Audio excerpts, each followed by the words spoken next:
I'm Nisha Podar. You're watching Too Sharp with ET. The two important developments for today from the business world. First, how Trump's 50% tariff could really hit the Indian industries and the steps the government is taking to soften this blow. And second, what happens if India cuts back on Russian oil and how New Delhi might really manage this fallout? Let's get started.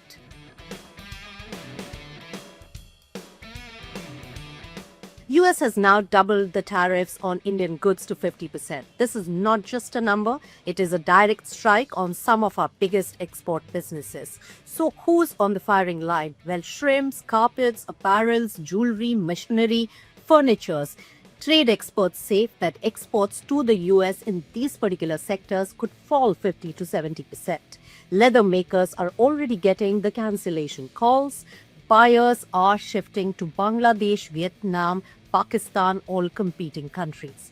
Electronics, our fastest growing export story, could lose $20 to $30 billion in the future orders, and the big brands like Apple might get a carve out, but the broader ecosystem will not be spared of this. And in Mumbai SEEPs, where 80 to 85% of jewelry really goes to the US, 50,000 jobs are tied to this particular trade. So the bigger picture, Morgan Stanley says that GDP growth could really slow by up to 1.2 percentage points if this particular situation lasts. Moody's warns our manufacturing push under Atmanirbhar Bharat could lose the momentum. They are now 30 to 35% more expensive than the exporters in Vietnam, Bangladesh, and Japan. So, what's the government really doing about this situation?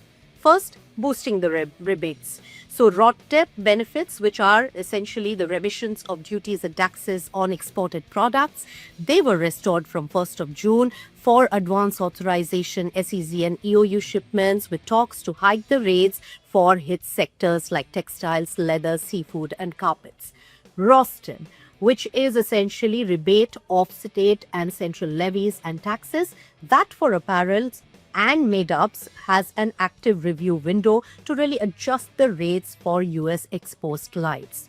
Cheaper credit is another. The Commerce and Finance Ministries are discussing bringing back a wider interest subvention for MSME exporters, plus the bigger credit guarantees from the National Credit Guarantee Trustee to cover the delayed payments and also cancelled orders. Helping find new buyers is another. UK FTA of May 2025 gives duty-free access to 99% of our exports, and the March 2025 of EFTA deal opens Switzerland, Norway, Iceland, and other countries. Export promotion councils are already mapping US-bound orders to these markets now. Also negotiating quietly. So Delhi is keeping the WTO dispute route ready on MFN or most favored nation parity, but is focusing on back-channel talks with Washington to avoid a tit-for-tat escalation. So the bottom line, labor-heavy, low-margin industries will feel the heat first. Government's playbook is really to protect the jobs, redirect the orders to friendlier markets, and keep talking to Washington.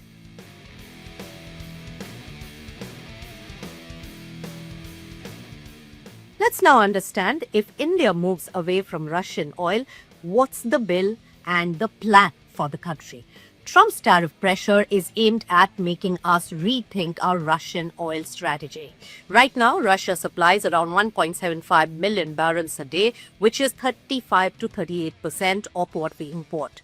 If we walk away, our bill could jump by $9 to $11 billion a year. Discounts are already shrinking, and we are paying just $2 to $4.50 less per barrel compared to Saudi oil, down from $23 in 2023.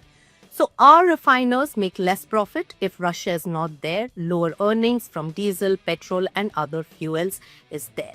So what's the government's response plan? Diversifying supply is one. More long-term contracts with Iraq, Saudi Arabia, and the UAE for stable, heavy grades at predictable prices. Spot market strategy. Opportunistic buys from the US, West Africa, Latin America to really plug the gaps even if rate is higher. Energy diplomacy is key, using OPEC Plus and BRICS platforms to really secure better terms while keeping Russian channels open. Also, protecting the refiners is important, evaluating temporary excise tweaks or export incentives to keep the refinery margins viable if the discounts really vanish. In global ripple effects, well, base case is that Brent crude could drop to the lows of 60s if supply adjusts, and shock case, well, prices spike if too much supply is pulled at once. So what's the political trade-off of all this? Cutting Russian oil could really ease the pressure from Washington, but it risks weakening a strategic partnership built since 2022. So the bottom line here, we can pivot, but it means higher costs, lower export earnings, and also losing an energy safety net. The government's challenge is balancing fuel security with foreign policy. With that, it's a wrap on Too Sharp with ET. See you on Monday.